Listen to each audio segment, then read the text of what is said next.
There's a kind of pride that only shows up when you're exhausted. It doesn't sound like confidence. It sounds like a quiet dare, a private vow, a tightening of the jaw that says, I'm not stopping.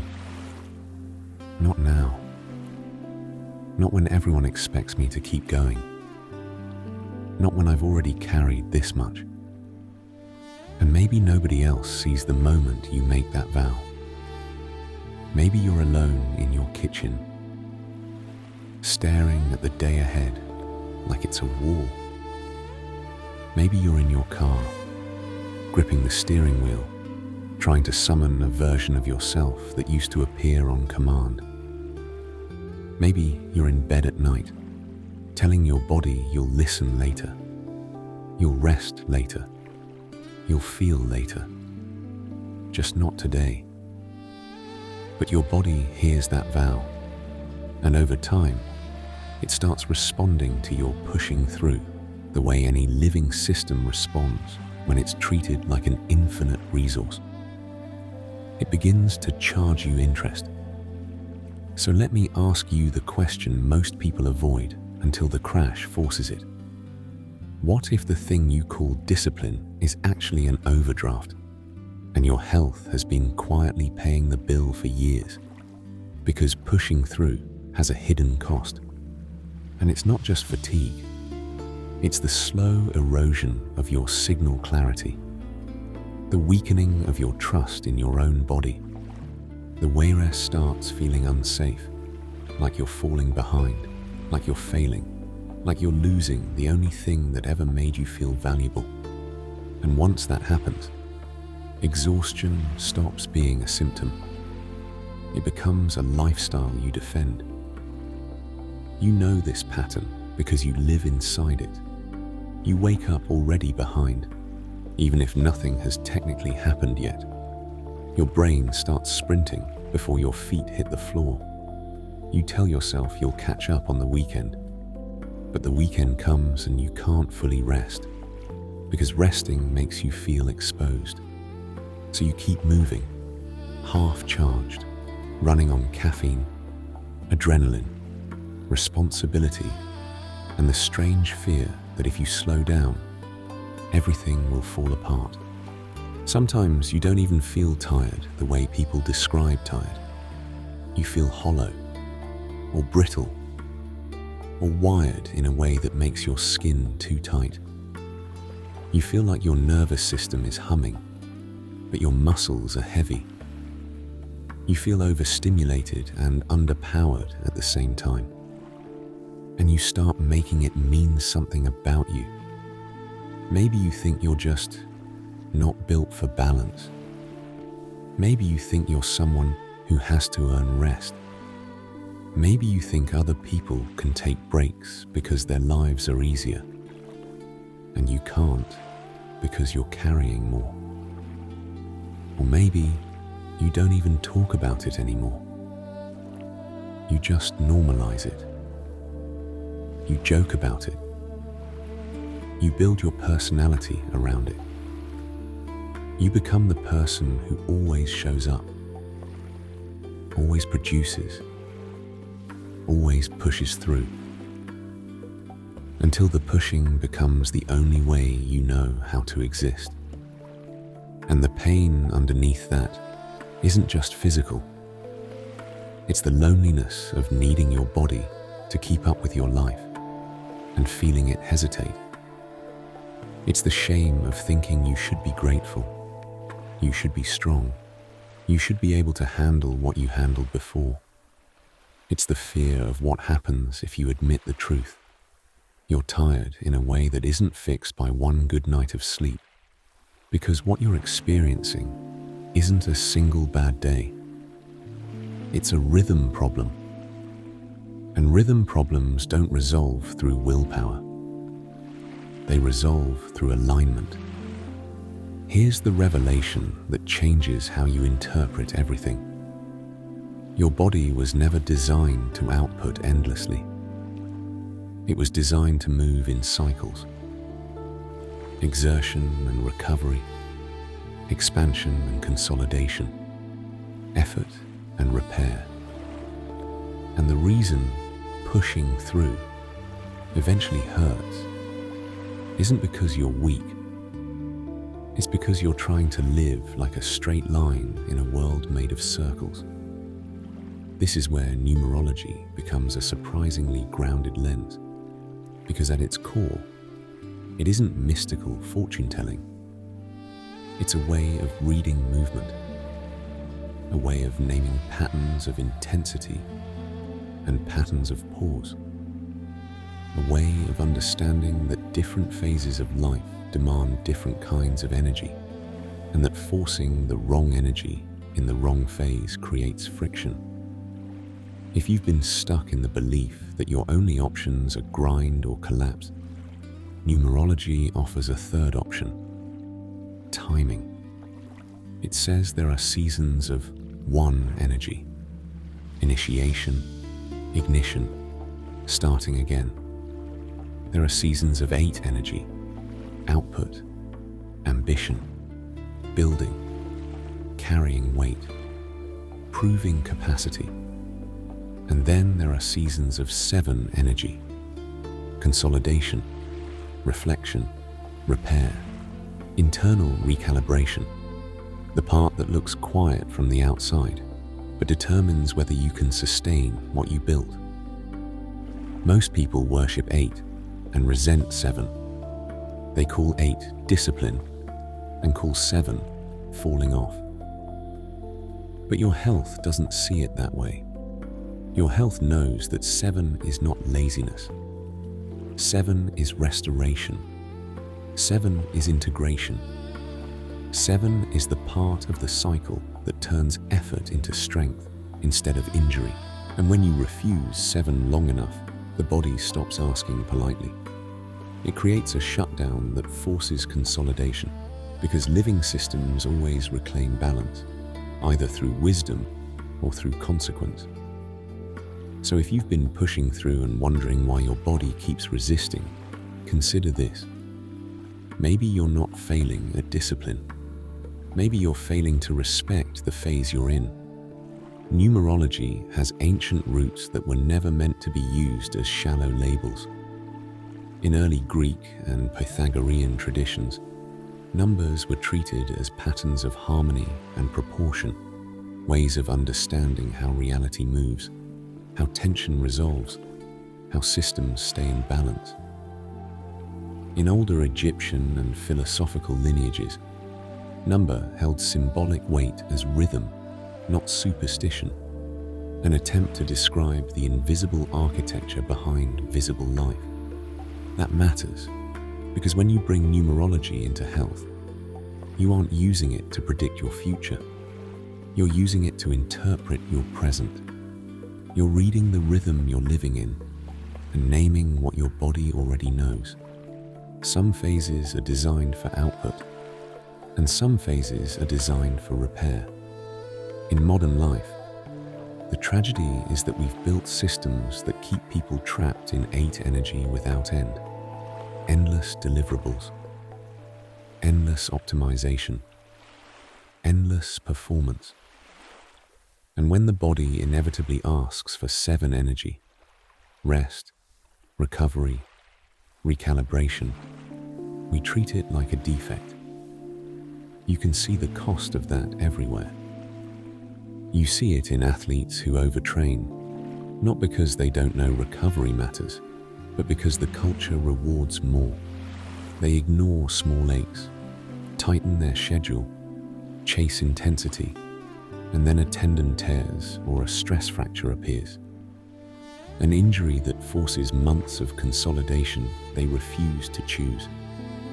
The injury isn't punishment, it's the body enforcing rhythm.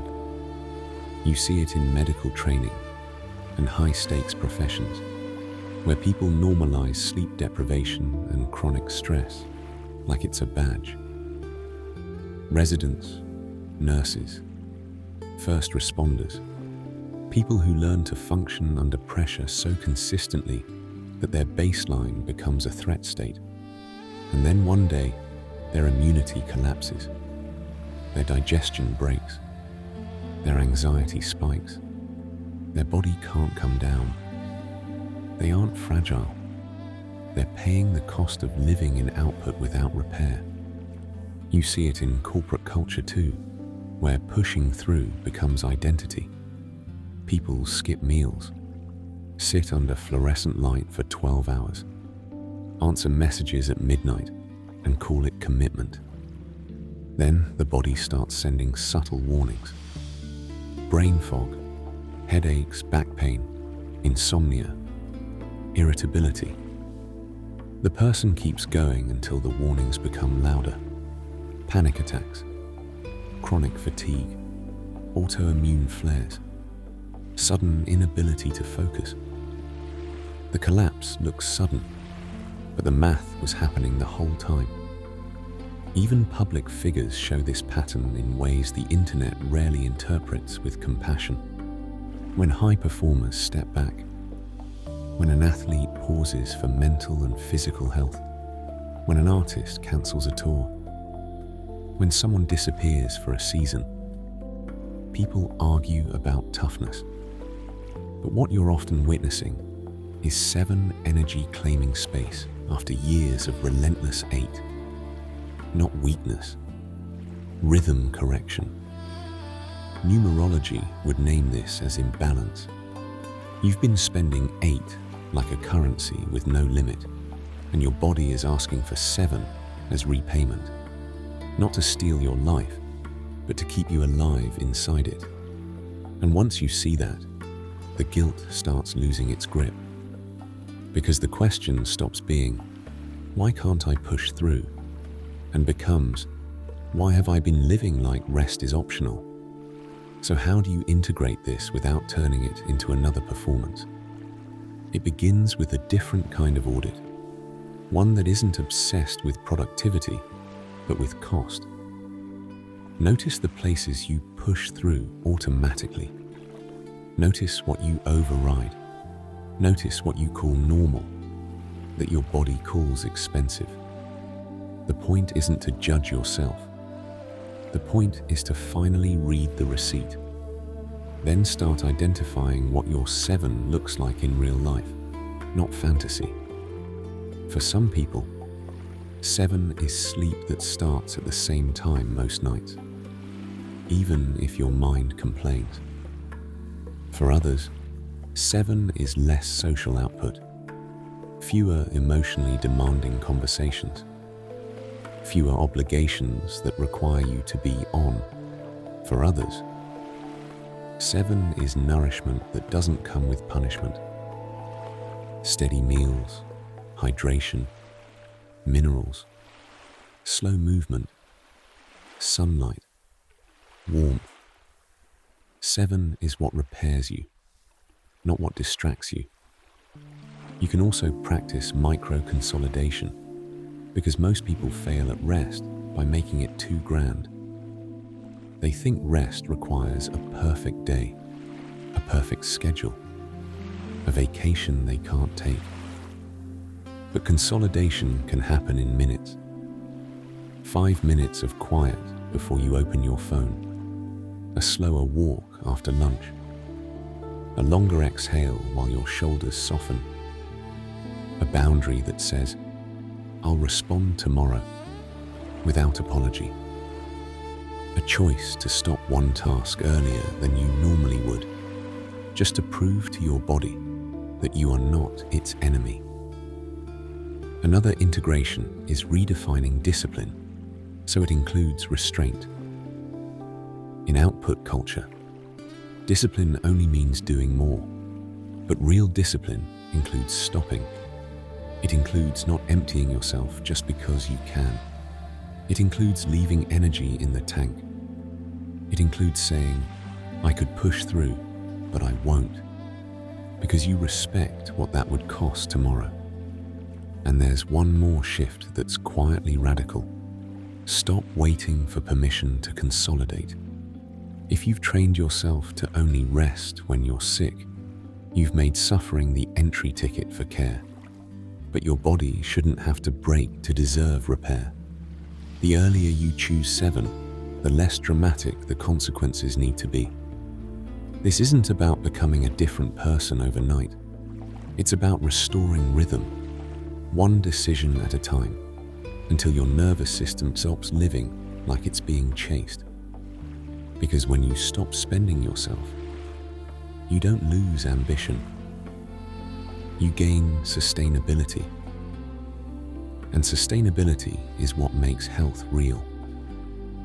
Here's what embodied transformation looks like when this lands. Before, you lived inside urgency. Even your rest had an edge to it. You'd lie down, but your mind would keep scanning. You'd take a day off, but guilt would sit next to you like a supervisor. You'd promise yourself recovery, but only after you earned it, which meant you almost never did. Your body learned that its signals didn't matter until they became emergencies. After, something soft changes in the way you move through your life. You start recognizing phases without panic. You feel the difference between an output day and a consolidation day, and you stop forcing them to be the same. You become someone who can build without burning, someone who can work without bleeding yourself dry, someone who can rest without turning it into a moral debate. You notice your breath returning sooner. You notice your sleep deepening. You notice your cravings becoming clearer, your moods less reactive, your patience less thin. Not because life got easy, but because your body stopped fighting the rhythm you refused to honor. And perhaps the most important shift is internal. You stop using exhaustion as proof of worth. You start measuring strength by self-respect. You start letting enough be a sacred number again. That's when health stops being a goal you chase and becomes a home you protect.